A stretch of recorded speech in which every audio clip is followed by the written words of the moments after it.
Shabbat Shalom, Shabbat Shalom. Tengan todos un feliz Shabbat Shalom, Shabbat Shalom. Regocíjate en Adonai. Shabbat Shalom, Shabbat Shalom. Sean todos bienvenidos al inicio de la celebración del Shabbat y al comentario del estudio semanal de la Torá. El reposo lleno de paz que proveyó Adonai para su pueblo Israel.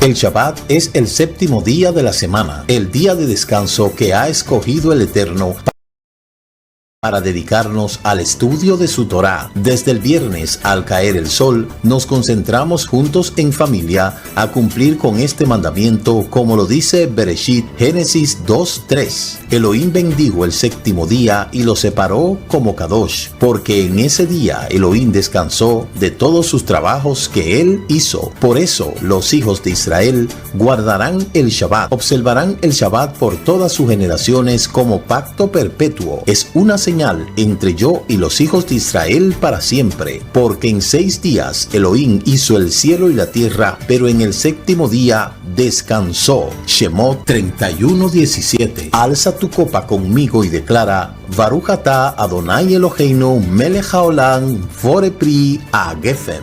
Bendito seas tú, Elohim, Rey del universo, que nos ha dado el fruto de la vid, para declarar en este Shabbat Lejai, por la vida. Levanta tu sustento y declara conmigo: Baruch atah Adonai Eloheinu melech haolam amoxileken minja aretz. Bendito seas tú, Elohim, Rey del universo, que nos da el sustento de la tierra. Si deseas aprender sobre cómo celebrar el Shabbat, visite nuestra web www.ministeriodirectoalcorazon y recibirá el ceder de celebración, o contáctenos al WhatsApp 1-809-671-2593, o suscríbase a este canal Raíces Hebreas de la Fe. Continuamos con la introducción de la porción semanal de la Torá. Shabbat Shalom.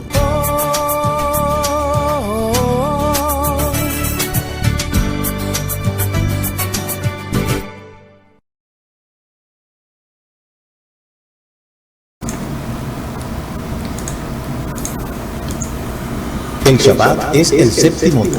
Shabbat Shalom, amados, Shabbat Shalom, que el Eterno le bendiga, el Eterno le guarde. Le damos la más cordial bienvenida a este Shabbat, después de haberle dado lo que es ya el fruto de la vid, el fruto de la tierra, el poder agradecer al Eterno. En este momento, pues, le damos la más cordial bienvenida a este programa. Recuerde que somos el Ministerio Mesiánico Internacional Directo al Corazón, anunciando la restauración de Israel y de todas las cosas. Bendito sea el Eterno que nos da esta oportunidad una vez más de estar aquí. Y gracias a ustedes que nos sintonizan y comparten con sus amigos, allegados, en donde quiera que ustedes están, siempre nos acompañan. En este momento vamos a entrar en lo que es el estudio de la Parashá 44, la Parashá de Barín. En esta Parashá vamos a argumentar una vez más sobre tantos temas que hemos estado hablando, y como dice realmente su título de Barín, palabras o cosas, lo cual yo la he subtitulado La palabra mal entendida y mal interpretada. ¿Por qué yo digo eso? Porque a través de los años nosotros hemos visto cómo esta palabra que Moshe recibió en Har Sinaí ha sido descontextualizada.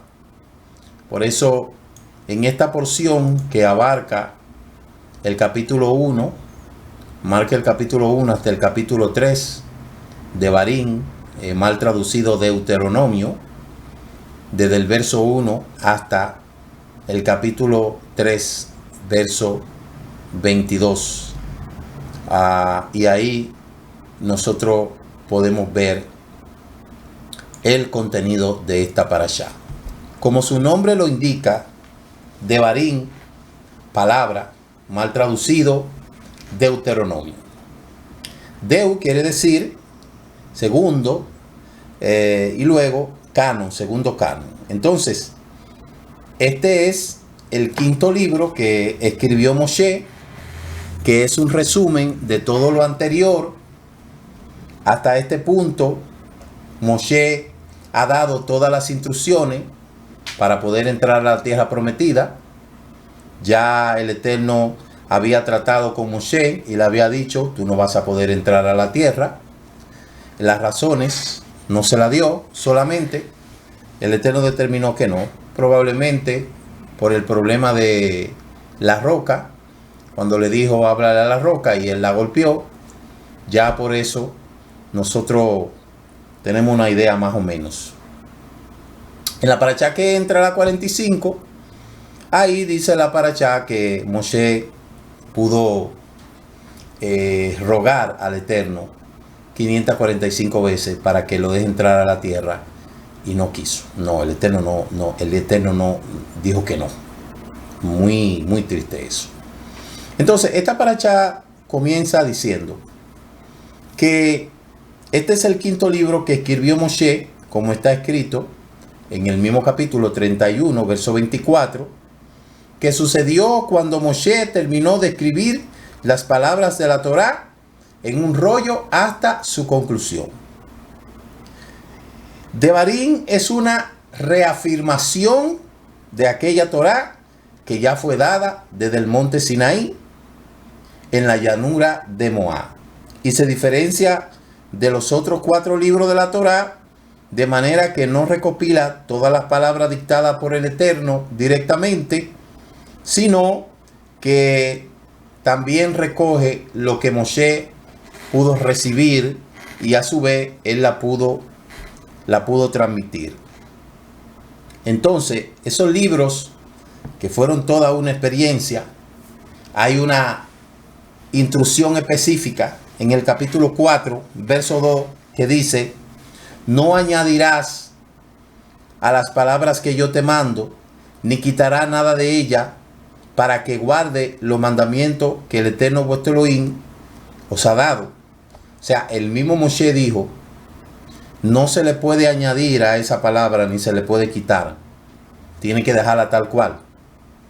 Dice el 12:32, capítulo 32, capítulo 12, verso 32 de Deuteronomio: cuidará de hacer todo lo que te mando, nada le añadirá y nada le quitará. Entonces, los libros de los profetas que son posteriores a esta palabra y los escritos no tienen ninguna autorización para quitarle nada. Por eso no se le puede quitar absolutamente nada a esta palabra.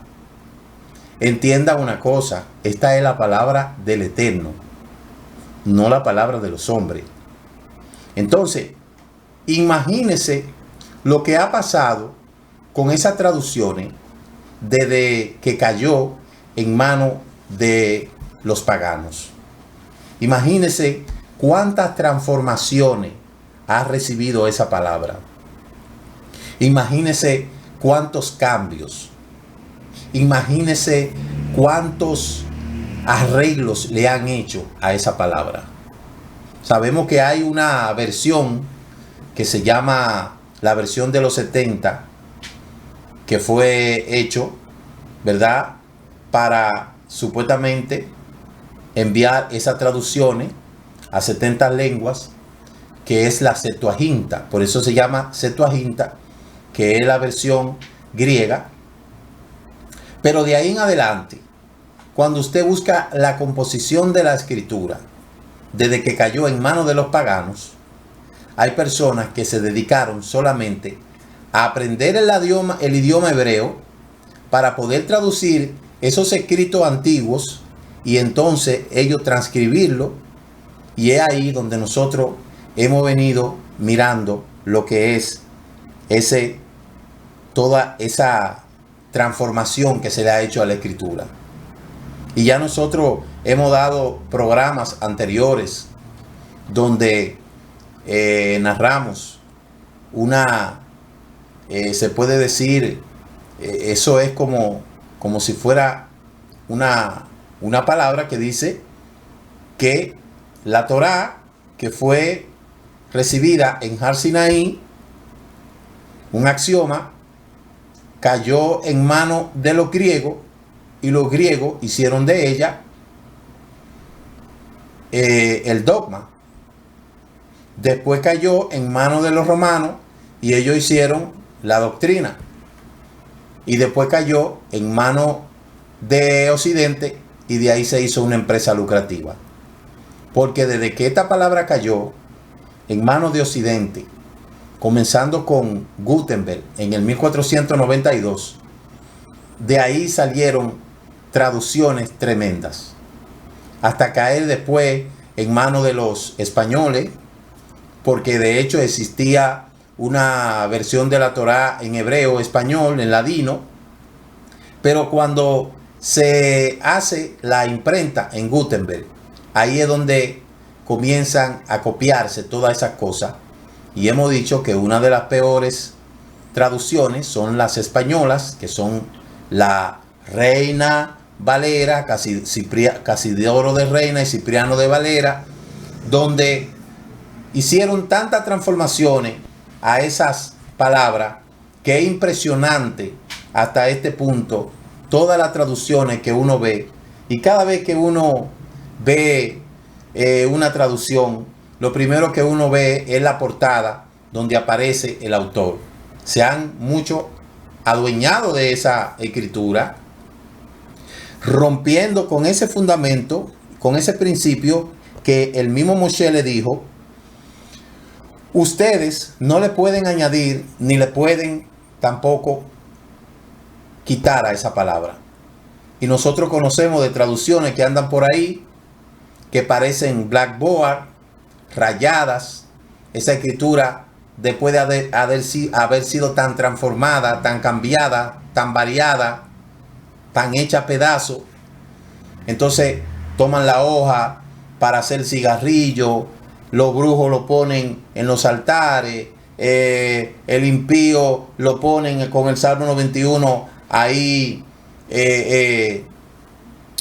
abierta, los sicarios, todo el mundo tiene una Biblia, una versión, para hacer con ella lo que le da la gana.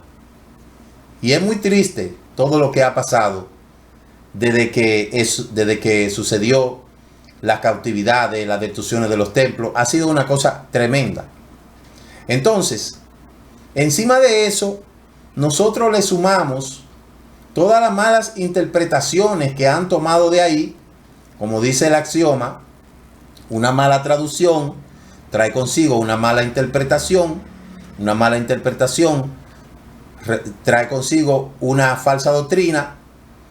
Y una falsa doctrina, pues obviamente, una mala aplicación. Entonces, todas esas cosas, desde el 1492,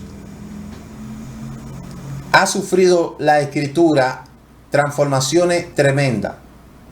Las instituciones que se encargan de imprimir y de distribuir esas escrituras se mofan de decir que ese es el libro más vendido del mundo. ¿Y a dónde van esa ganancia? ¿Al pueblo de Israel? No. ¿A dónde van esa ganancia? ¿Al monte del templo? No. ¿A dónde van esa ganancia? ¿A apoyar a los judíos que están en pobreza? No.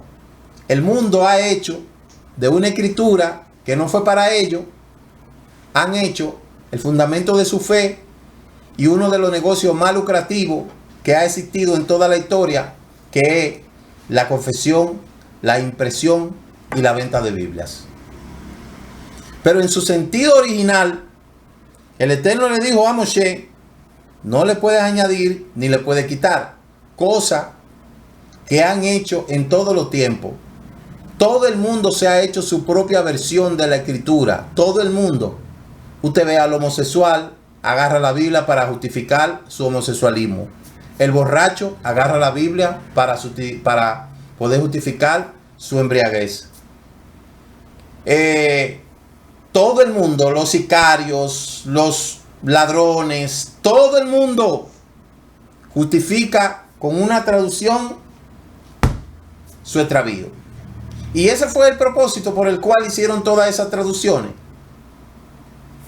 Quizás no, pero hasta este punto yo dejé de seguirle rastro a las traducciones, porque ya vivimos en una generación, dicho sea de paso, que lee muy poco, porque con la masificación de las redes sociales todo el mundo lee la Biblia digital, y yo creo que el negocio de la impresión de la Biblia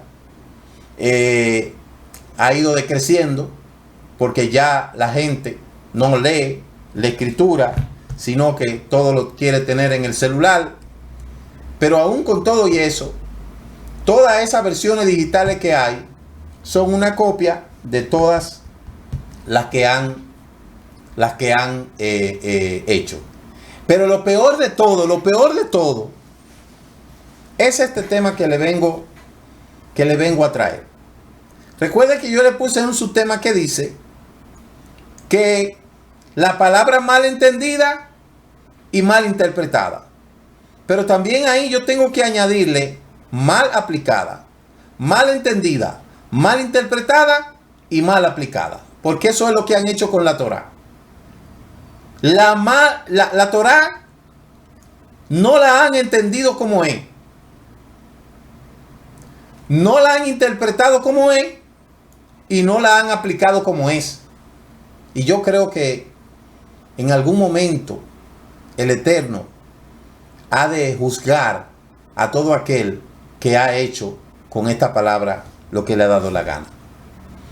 Con una de las grandes cosas que esta palabra ha sido mal interpretada, ha sido con el concepto de ley, ¿verdad?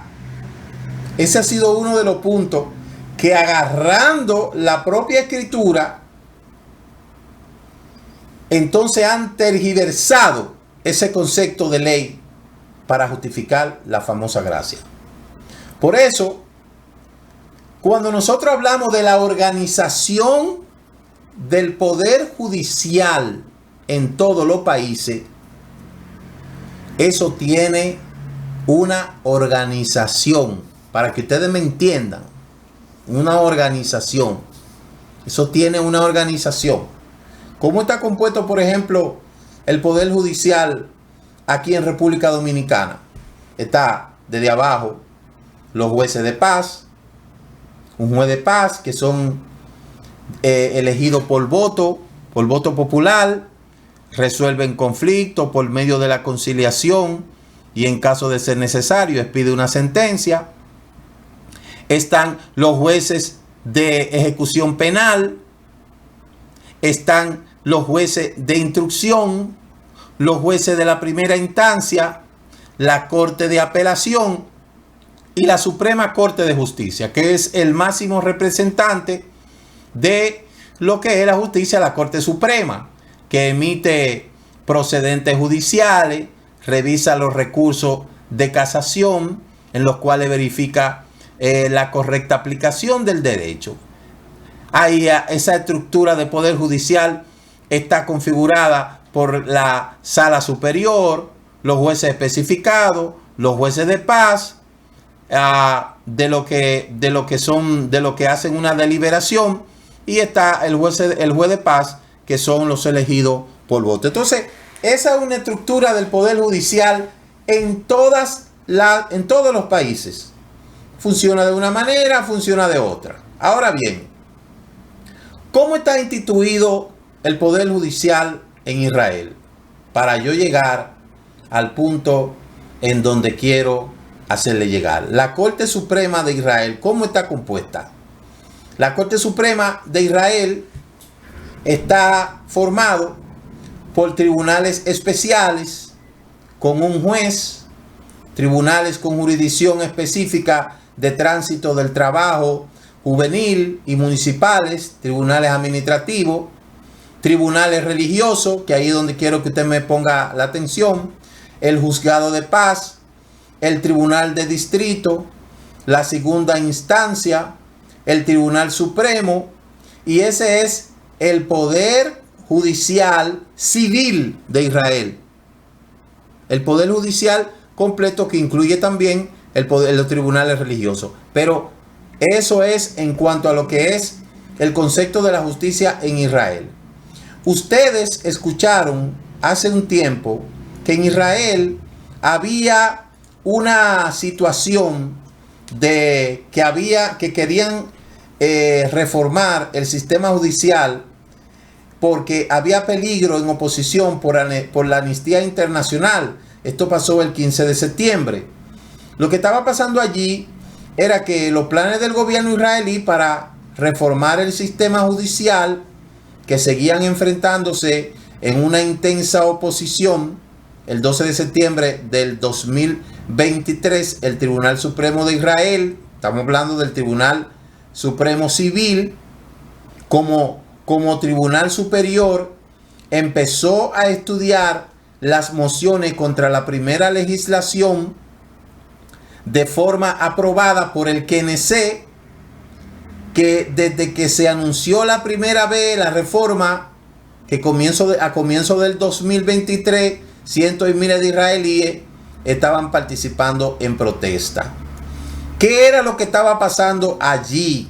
Para que podamos aterrizar. Mire, lo que estaba pasando allí era que se le quería hacer una reforma. Recuerde, el Poder Judicial israelí está compuesto de todo lo que tiene que ver con el Poder Judicial civil y luego el Poder Judicial religioso. Que son dos cosas muy diferentes. Uno, legislan para los ciudadanos comunes, en este caso del Poder Judicial Civil, y otros juzgan asuntos religiosos que tienen que ver con el Beidín, donde está el Tribunal Supremo Beidín, ¿verdad? Entonces, ¿qué era lo que estaba pasando allí en Israel cuando se estaba tratando de modificar estos conceptos?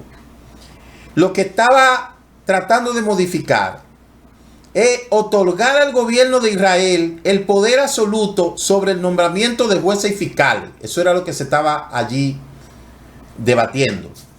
Permitirle que los ministros del gobierno designen sus propios asesores legales. Eso era lo segundo. Luego, impedir al Tribunal Superior de Justicia recibir las impugnaciones, 13 leyes fundamentales que tienen categoría cuasi constitucional. Lo otro era limitar la capacidad del sistema judicial de revisar otras leyes y decisiones gubernamentales por medio de permitir de la Knesset que anule la sentencia del Tribunal Supremo con una mayor votación simple. Si se aprueban todos estos planes, significaría la eliminación total de los controles de contrapeso en las acciones del gobierno israelí. Es decir, que lo que se estaba tratando de hacer es que el Tribunal Supremo le diera toda la autorización al gobierno y que el gobierno sea el que tenga la autoridad de hacer y no hacer. Entonces, esto trajo una situación bien difícil. También se estaba argumentando de que estaban tratando de que todas las cosas concernientes a lo que es el poder jurídico se gestione a través de lo que es el poder judicial religioso, que tienen mucha influencia. ¿Por qué? Porque estas leyes que el Eterno le dio a Moshe, oiga bien, fueron dadas para que existiese un gobierno teocrático. No existe un gobierno teocrático en Israel. No existe un gobierno teocrático. Eso no existe. Porque de existir un gobierno teocrático, recuérdese que antes de establecer todo lo que se conoce como Estado, que eso viene siendo del otro día, cuando se establecen, que la nación establece un Estado o nación, con el poder legislativo, el poder ejecutivo, el poder judicial. Todo eso fue el otro día, como quien dice.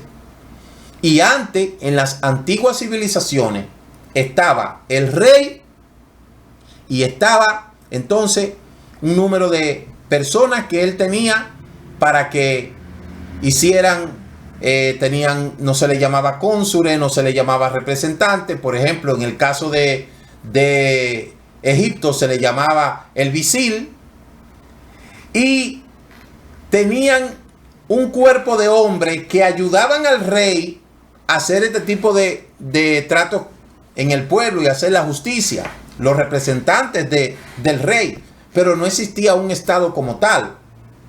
Por eso había casos que tenía que pelearlo, que tenían que ir al mismo rey, como en el caso de el imperio medo-persa, cuando la reina Hadasha se tenía que presentar ante el rey, era porque había un caso mayor que no podían resolverlo los ministros que le ayudaban a él.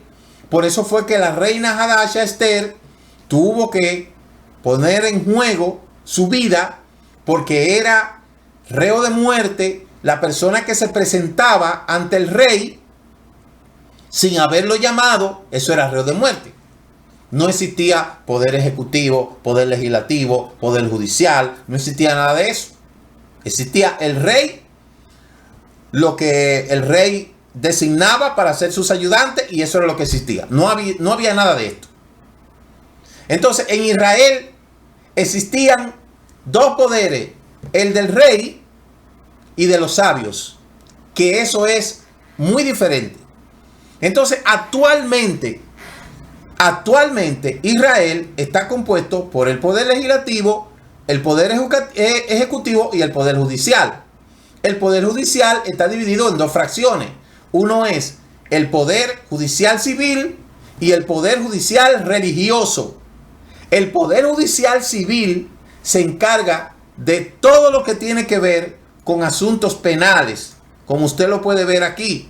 Mire, el poder judicial es independiente de los jueces nombrados por el presidente a recomendación de una comisión especial de 9 miembros, formada por 3 miembros de la Corte Suprema, 2 del Colegio de Abogados, 4 figuras públicas, los jueces que son inamovibles, y se conforma por la Corte Suprema, la cabeza del Poder Judicial, integrado por 1, 3 o 5 que conocen la última instancia, tribunales de distrito, que son cortes de apelaciones para fallos emitidos por los tribunales y magistrados, tribunales magistrados, juez que conocen casos civiles y delitos criminales de menor cuantía, tribunal especial integrado por un solo juez, tribunales religiosos que tienen competencia en matrimonio, divorcio, tribunales para judíos, musulmanes y cristianos. ¿Usted ve?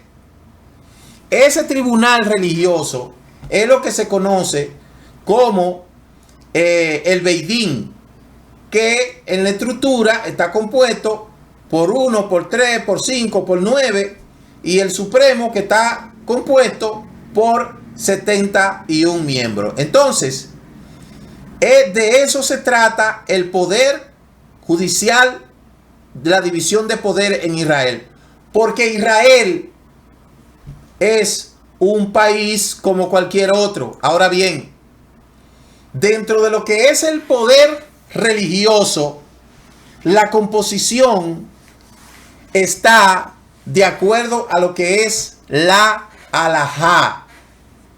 Halajá. El código de derecho judío se llama halajá, debido a que esta palabra quiere decir modo adecuado, que incluye las leyes referentes al comportamiento personal y religioso, tanto las reglas éticas como rituales. Y ahí vemos una síntesis. El Rabí Akiva creó el marco de la Mishnah, los senadín o secciones. El discípulo de Rabí Akiva, el Rebe Meir Baal Hanés, editó el responsable del lenguaje de la Mishnah. El discípulo del Rebe Meir Rab Yehudá Hanasí escribió la Mishnah y dio su codificación final. Y la Mishnah contiene 6 secciones, que son los Seraín, que trata de la agricultura y las leyes de la agricultura, los Moé, que son los eventos del calendario y las festividades, el Nasim, que son las leyes del matrimonio, divorcio, matrimonio, liberato y además de las relaciones con el matrimonio y los votos, los Nesikim, que son las leyes de daño y leyes monetarias, los Kochim, que son las leyes de sacrificio y demás leyes relacionadas con el templo, la Tajaró, que son las leyes de impureza ritual. Estas leyes que usted ve aquí tienen que diferenciarse obviamente de las leyes civiles. Este tribunal, que es un tribunal civil, se diferencia de este tribunal que es lo que se conoce como el Beidín. Los tribunales rabínicos que tienen competencia en materia de matrimonio, de divorcio de judíos, ciudadanos y residentes en Israel, pueden disponer, basado en la prueba producida, que las partes deben de divorciarse, pero no tienen facultades para disolver el matrimonio. Entonces, ese es un Beidín, mírelo ahí, tal cual. Ese es un tribunal rabínico, mírelo ahí. Entonces, aquí, cuando la Torá habla de Devarim, el libro de Devarim, que se divide en 3 partes, que corresponde a los libros Éxodo, Levítico, Número, es por eso también llamado Mishneh Torah, la repetición de la Torá, sacada de Deuteronomio 17:18. El nombre de Deuteronomio viene de Deuteronomium, que es la forma latina de Deuteronomio que aparece en la Septuaginta, que significa la segunda ley, que está compuesta de 3 partes. Mire, moral y amonestación, leyes diversas, bendición y maldición. Pero estas leyes que están aquí en el libro de Deuteronomio fueron adquiridas para establecerla en un gobierno teocrático. En un gobierno teocrático, no en un gobierno civil. El Sanedrín era de hecho la Corte Suprema de la ley judía, cuya misión era administrar la justicia interpretando y aplicando la Torá. La ley sagrada era competente en asuntos religiosos, penales y civiles. Cuando no existía el poder, el Estado de Israel, se utilizaba la Torá para asuntos penales y civiles, porque no existía un Estado o nación. No existía Estado o nación. Entonces la Torá servía para juzgar asuntos civiles y asuntos religiosos, porque eso era lo que había. No existía un Estado, no existía una Corte Suprema, nada. Todo eso estaba configurado al poder religioso, basado en la Torá y la halajá, que viene siendo la Torá oral. Ya hemos visto los componentes de lo que es la Torá oral. Entonces, ¿tienen tribunales? ¿Las cortes rabínicas tienen tribunales en Israel? Claro que sí, en muchos lugares. Por ejemplo, mire el de Tel Aviv.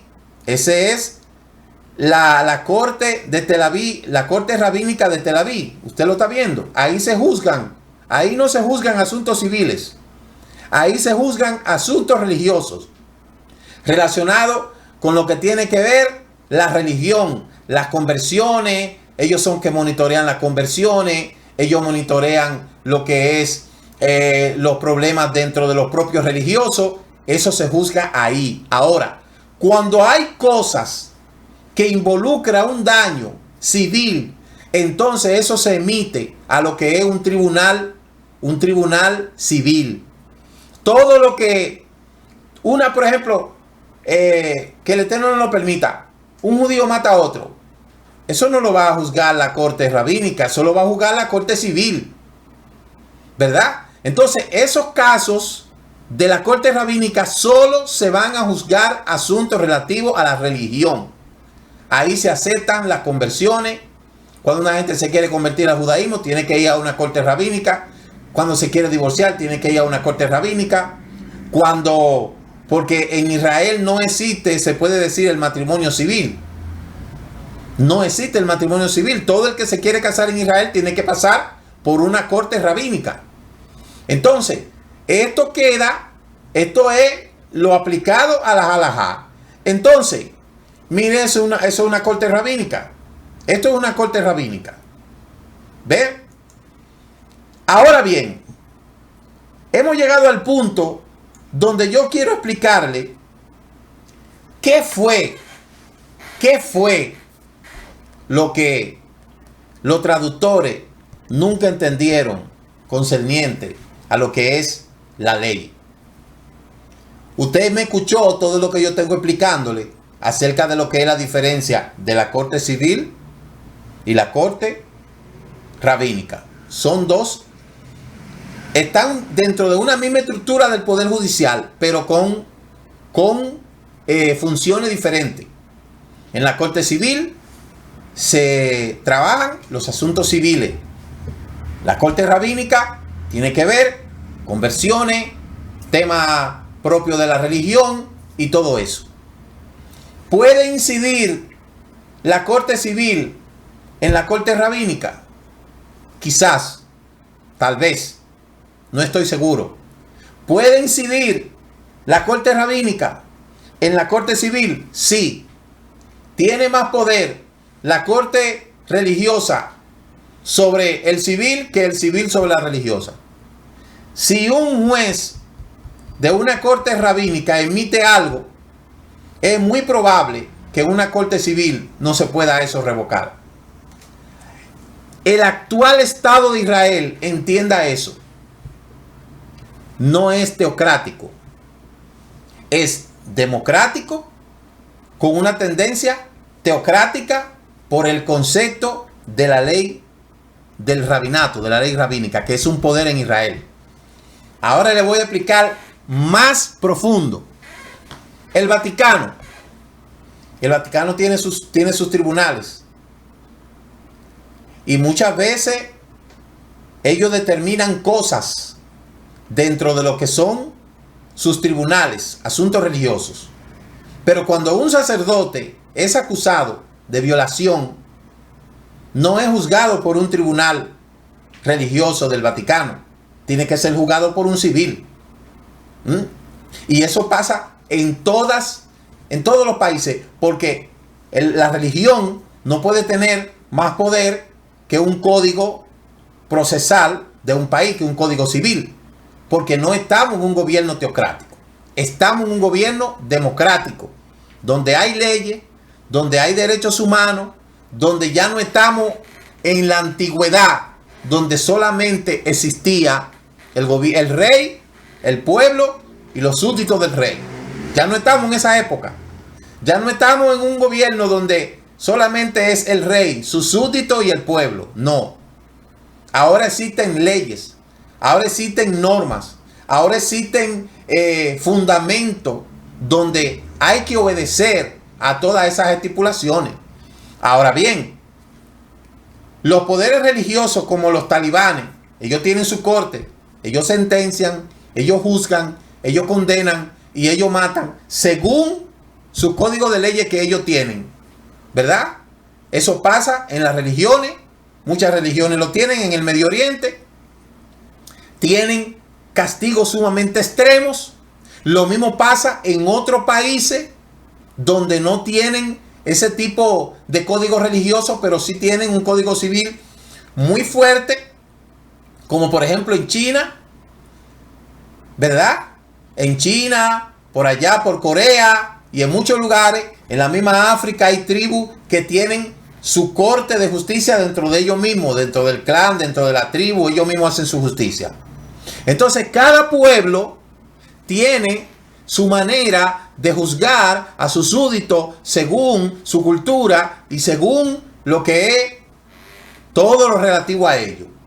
Ahora bien, cuando nosotros hablamos del tema de la ley y la gracia, lo que ha pasado aquí es que los traductores levantaron a un pueblo que no le explicaron lo que es alajá y lo que es Torá. Entonces, al pueblo no entender que la Torá lo que significa es instrucción. La Torá significa instrucción. Estos mandamientos que el Eterno le dio a Moshe fueron instrucciones de vida. Le dijo estas cosas, por eso fíjese que hay tres aspectos. Se habla de lo moral y la amonestación. de las leyes diversas que tienen que ver con los alimentos, tiene que ver con lo que es el trato a los animales, todo eso. Y luego está la bendición y la maldición. Esas son leyes que fueron establecidas para que Israel la pusiera en práctica cuando entrara a la tierra prometida. Recuerden, allí no había un estado o nación, allí estaba el rey, los súbditos del rey y el pueblo. Y esa ley había que ejecutarla tal cual. Entonces, cuando nosotros hablamos del tema de ley y de Torah, el pueblo nunca ha podido diferenciar qué es una ley y qué es la Torah. Porque ellos le llaman ley al Shabbat, a la fiesta, y en su defecto han dicho que ya estas cosas están abolidas. Y ellos han dicho, Cristo abolió eso. Eso no es lo que dice la Escritura. En ningún lugar habla de eso. Lo primero que hay que hacer es diferenciar lo que es una instrucción, que hay instrucciones que inclusive tienen una anuencia perpetua. Hay mandamientos en la Torá que tienen una consecuencia perpetua, porque dice, estas cosas que yo te ordeno hoy, o sea, ahí dice, estas cosas que yo te ordeno hoy, eso no tiene caducidad, eso por ningún lugar caduce. Y cuando dice, y estas cosas que yo te doy, te lo doy como mandamiento perpetuo, tampoco tiene caducidad. Entonces, cuando el cristianismo, los traductores, agarraron todo eso, ellos no diferenciaron lo que es instrucción, Torah y alajá, Torah oral. Ellos no diferenciaron eso.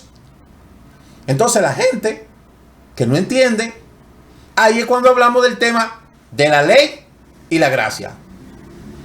Y el tema que se trae a coalición es Rashaúl. En los tiempos de Rashaúl no existía un estado llamado Israel. No existía. ¿Qué era lo que existía? El rey, los súbditos y el pueblo. Como el mundo estaba en evolución, todo aquel que quería entrar a Israel tenía que pasar por una conversión de un tribunal rabínico. Y los judíos le exigían a todo aquel que quería entrar que tenía que cumplir con los lineamientos de la Torá, en este caso la Torá oral. Todo el que quería hacerse uno con Israel tenía que pasar por la Torá oral, los complementos de lo que es la Torá oral. Si había que circuncidarse, tenía que circuncidarse. Si había que hacer lo que sea que haya que hacer, según las prescripciones de la ley rabínica, había que hacerlo.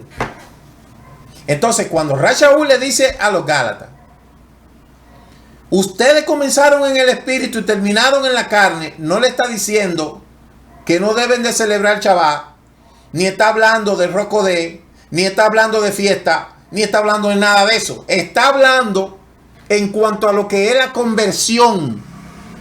¿Que para qué? Que para uno poder conocer la salvación, no tiene que pasar por una conversión de esa humana. El debate que se estaba realizando allí era que los judíos exigían que para una persona ser salvo tenía que cumplir con todos los lineamientos prescritos en la halajá, en las prescripciones, que en el pliego de cosas que ellos habían dicho. Entonces Rashaúl le dice, no, ustedes no necesitan hacer todas esas cosas para ser salvos, porque Mashiach nos abrió la puerta. Mashiach nos abrió la puerta para que entráramos en la salvación, pero él no nos dijo que abandonáramos el Shabbat, ni que abandonáramos la fiesta, ni que abandonáramos los roscodés, ni la adoración, ni nada de eso. Simplemente le estaba diciendo, ustedes no tienen que seguir todos los lineamientos que los judíos dicen que ustedes necesitan hacer para ser salvos. A eso es que se estaba refiriendo. Entonces, el gran debate que se hable, cuando se habla de ley, se malinterpretó. Allí se comenzó a satanizar todo lo que tiene que ver con la Torá oral, que según los rabinos, la Torá oral fue lo que Moshe recibió juntamente con la Torá escrita, la Torá oral. Pero recuerde, todas esas cosas que el Eterno le dijo a Moshe para que lo pusieran en práctica en la tierra de Israel, todas esas cosas estaban bajo la supervisión o la dirección de un gobierno teocrático. No había un Estado de Israel. Había un rey. El reino de Israel se dice, no el Estado de Israel. El reino de Israel. En el reino de Israel gobernaba ¿quién? El rey. Los súbditos del rey y el pueblo. Los súbditos del rey juzgaban las cosas pequeñas y las cosas grandes se las llevaban al rey y el rey determinaba. Eso lo vemos con Salomón, eso lo vemos con David, eso lo vemos con todos los reyes. Los reyes tenían un cuerpo de hombres que eran conocedores de la halajá, que le ayudaban al rey a gobernar para que el rey entonces llevara la carga suave. Entonces los traductores metieron ley en un saco, Torá, y metieron todo eso, y ahí es donde vienen las famosas dispensaciones. La inocencia, la conciencia, el gobierno humano, la inocencia, la conciencia, el gobierno humano, el patriarcado, la promesa. ¿Cuál es la otra? El fin, y que la última es que la gracia. Y que las dispensaciones, ahora estamos en la gracia. ¿Qué? Que para usted salvarse, usted nada más tiene que decir, levanta tu mano, abre tu boca y decir 3 palabritas y ya tú eres salvo. Entonces eso es el cuento que la gente se ha metido, se ha tragado todo el tiempo. Una cosa es la Torá y otra cosa es la ley.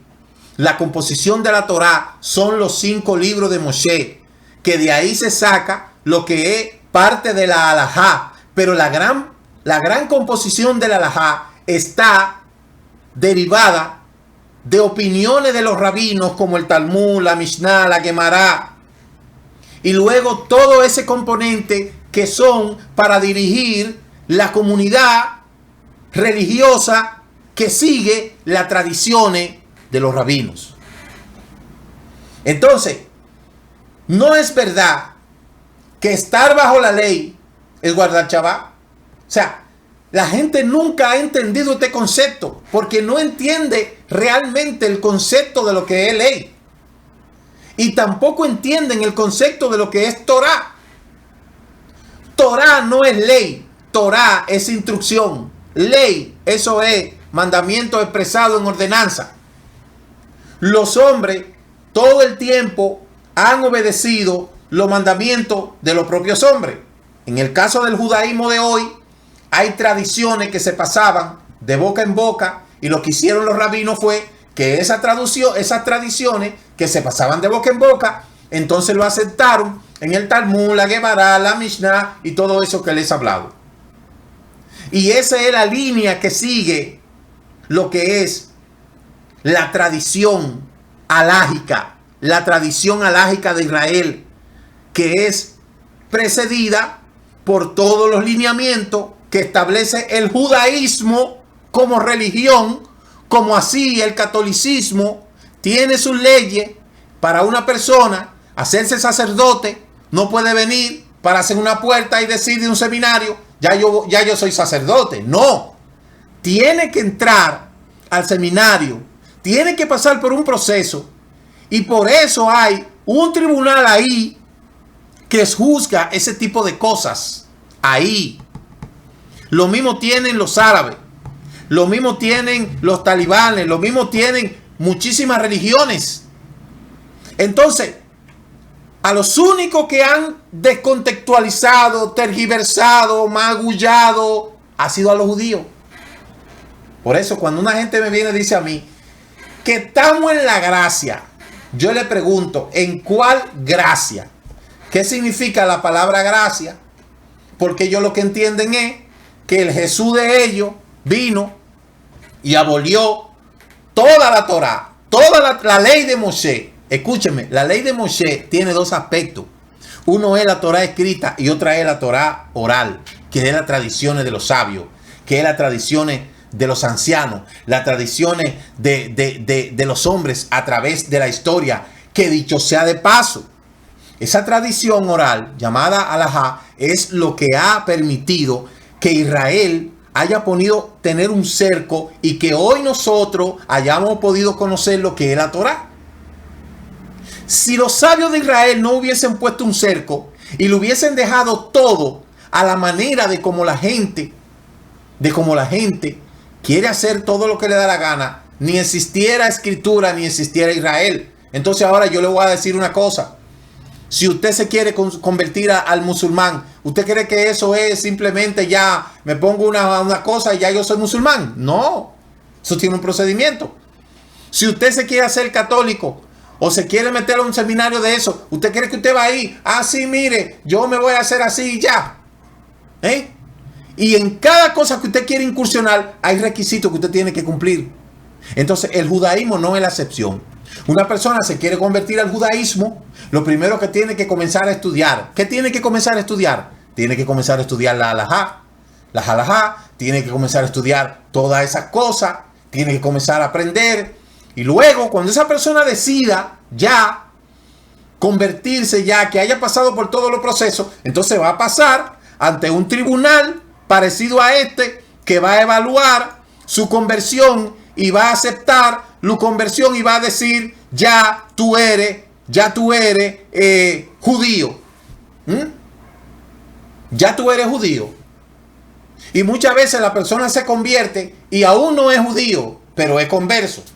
Ellos se encargan de aprobar las conversiones. Ellos.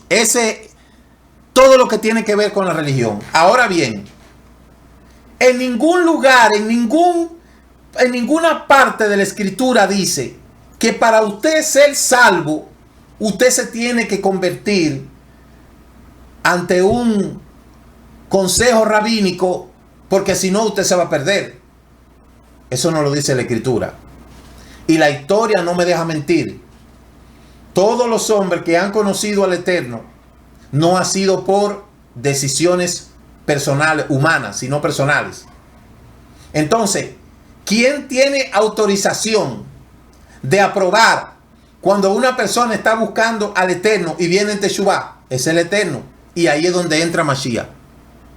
Para una persona convertirse al judaísmo tiene que ir ante un tribunal rabínico para que apruebe si se quiere convertir o no. Pero en Mashiach, por eso es que dice la escritura en el libro de Efesios, capítulo 2, que Él es nuestra paz, que de ambos pueblos hizo uno. ¿Qué es lo que tiene que hacer la persona ahora mismo para ser salvo? Ir a donde un tribunal rabínico. Bueno, si usted se quiere convertir al judaísmo, hágalo, si es que lo dejan. Pero para usted ser salvo, usted no tiene que hacer todo este tipo de cosas. ¿Qué tiene que hacer? En primer lugar, tiene que hacer teshuvá. Eso es lo primerito, hacer teshuvá. Estar dispuesto a hacer teshuvá. Apartarse de toda la idolatría, que eso era lo que los judíos del primer siglo le decían a los paganos que querían venir y entrar al pueblo como si nada.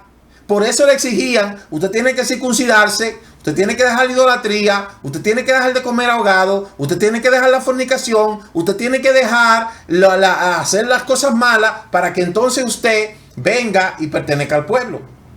Porque eso no es así a lo loco.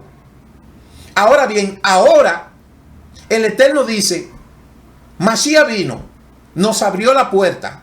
Mashiach dice, porque dicho sea de paso, para que haya una conversión, tiene que haber, mire, teshuvá, tiene que haber corbán, que es un sacrificio que se hacía, y tiene que haber tevilá.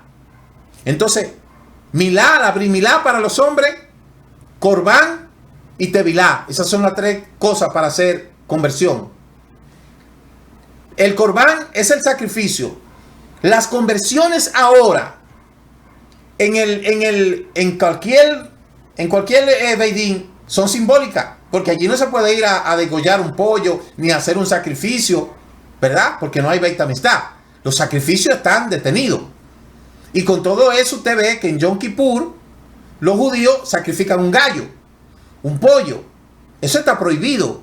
En ningún lugar. Mire, uno de los sacrificios que no se encuentra dentro de lo que se hacía en el Beit Hamikdash es el sacrificio de pollo. Entonces usted se pregunta, ¿y por qué entonces los judíos en este tiempo, en Yom Kippur, ellos hacen caparot, limpieza con la sangre de un pollo, de un gallo? No deberían. Ellos saben que no deben de hacerlo. ¿Pero por qué tienen eso? Porque ellos no tienen el corbán. Ese corbán se llama Yeshua. Entonces, la confusión de la gente ha venido porque la gente no ha aprendido todavía a distinguir lo que es alajá, lo que es Torah. No han aprendido. Si nosotros decimos que la ley de Moshe está abolida, nosotros nos estamos metiendo en un gran problema, que eso es lo que los graciosos no entienden. Entonces, ¿qué fue lo que los graciosos han abolido? Abolieron el Shabbat, abolieron las fiestas, abolieron todo esos lineamientos que tienen que ver con la buena convivencia, y todo eso se lo quieren adjudicar a lo que es la ley. Entonces ahora estamos en la gracia.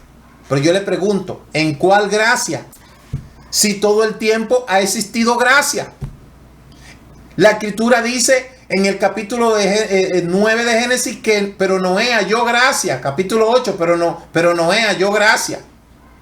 Abraham vivió por la gracia. Isaac por la gracia. Jacob por la gracia. Siempre ha existido gracia. Entonces, la mala interpretación de toda esta cosa es lo que ha conllevado a una generación actual donde dicen que ellos no son judíos. Pero es que aquí a nadie se le ha dicho que somos judíos. Aquí lo que estamos buscando es salvarnos. Créanme que aquí lo que estamos buscando es salvarnos. Que si el Eterno hubiese decidido que para una persona poder ser salva, según los lineamientos de él dado a Moshe, tendría que pasar por la conversión de un rabinato, pues hace tiempo que ya yo me hubiese convertido. Pero hace tiempo, porque no es salvarme que yo quiero. Pero las cosas no son así.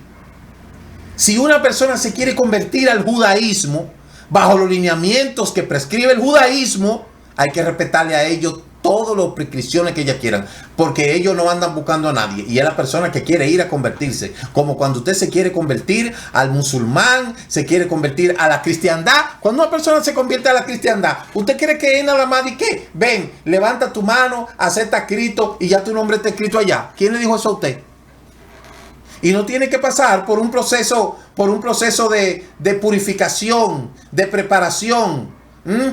O a la persona en el cristianismo lo bautizan de una vez. Ellos lo bautizan de una vez. Ellos no lo pasan por una clase de discipulado.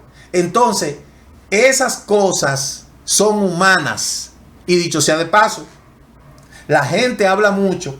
Y es que el judío, pero mire, en el cristianismo, al hermanito que se convirtió hace un año, todavía no se ha bautizado porque no es casado.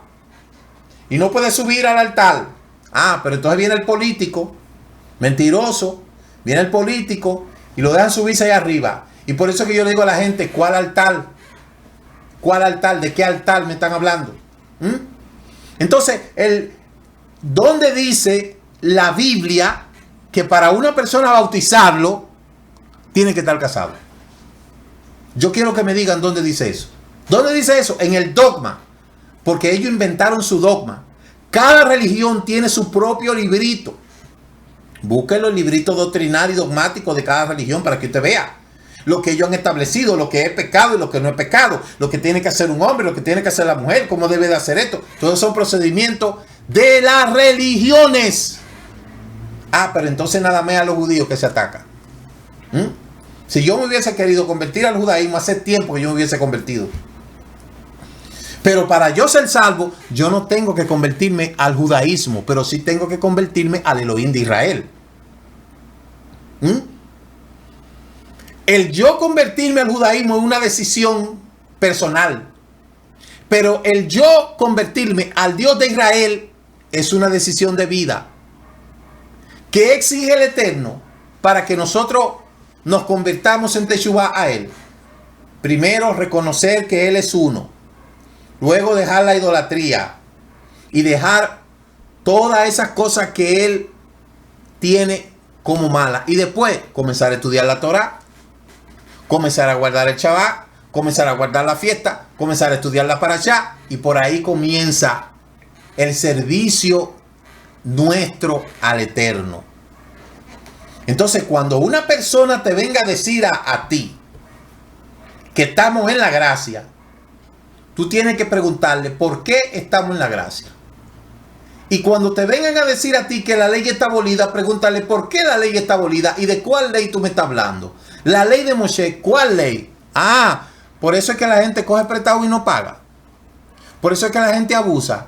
Por eso es que la gente hace todo lo que le da la gana, porque dice que no hay ley. Pero hay que especificar cuál ley. Entonces, debemos de identificar algo ya para concluir.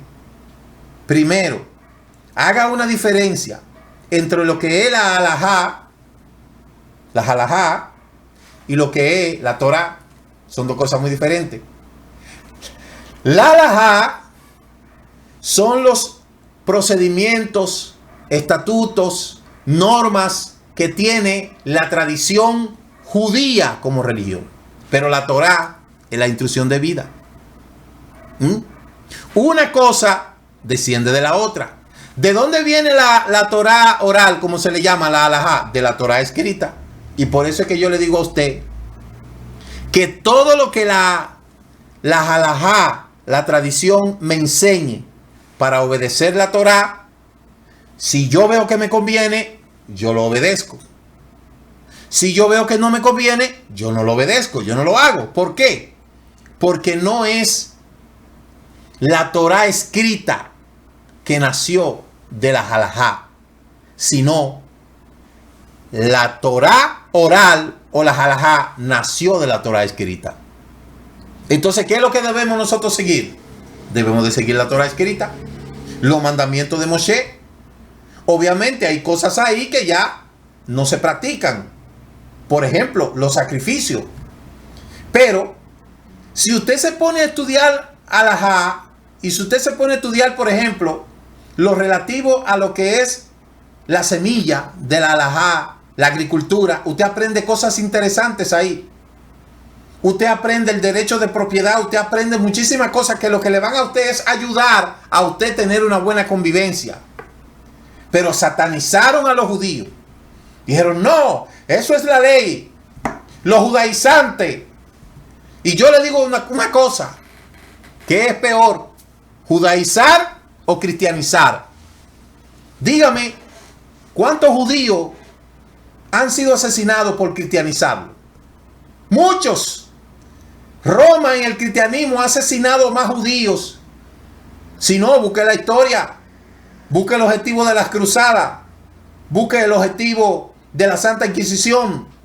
Busque el objetivo del deicidio para que usted vea. Ahora yo quiero que usted me busque en la historia cuántos cristianos ha matado el judío para judaizarlo. Entonces, cuando una gente me venga a mí con ese disparate de que yo soy un judaizante, yo te pregunto a ti, ¿y qué es peor? ¿Ser judaizante o ser cristianizante? Judaizante porque te enseño la Torah, que al fin y al cabo ahí es donde va a terminar todo. Olvídese, ahí es donde va a terminar todo. Soy judaizante porque te digo que deje de adorar al Eterno el domingo porque el Shabbat es el día del Eterno. Soy judaizante porque te digo que salga de Roma. Soy judaizante porque te digo que solamente existe la Torah del Eterno. Por eso soy judaizante. Pues seguiré siendo judaizante. Ahora, ¿qué es peor? ¿Judaizar o cristianizar? Entonces, tiene que establecer una diferencia entre ley alágica y Torah escrita, para que no siga dejándote llevar de los ignorantes. Amén. Así que mañana estaremos hablando más de esto en este programa. Que el Eterno le bendiga y que el Eterno le guarde. Shabbat Shalom, Shabbat Shalom. Tengan todos un feliz. Muchas gracias por habernos acompañado en este inicio de la celebración del Shabbat y el comentario del estudio semanal de la Torá. Les esperamos mañana a las 10 a.m. en el servicio virtual de las naciones. Recuerde suscribirse a este canal Raíces Hebrea de la Fe y comparta con otros esta bendición. Shabbat Shalom. Dicen nuestros sabios, es más lo que ha hecho el Shabbat por Israel que lo que Israel ha hecho por el Shabbat. El Shabbat nos ha preservado como pueblo. Es un día que dedicamos a Adonai y aprendemos de su Torah.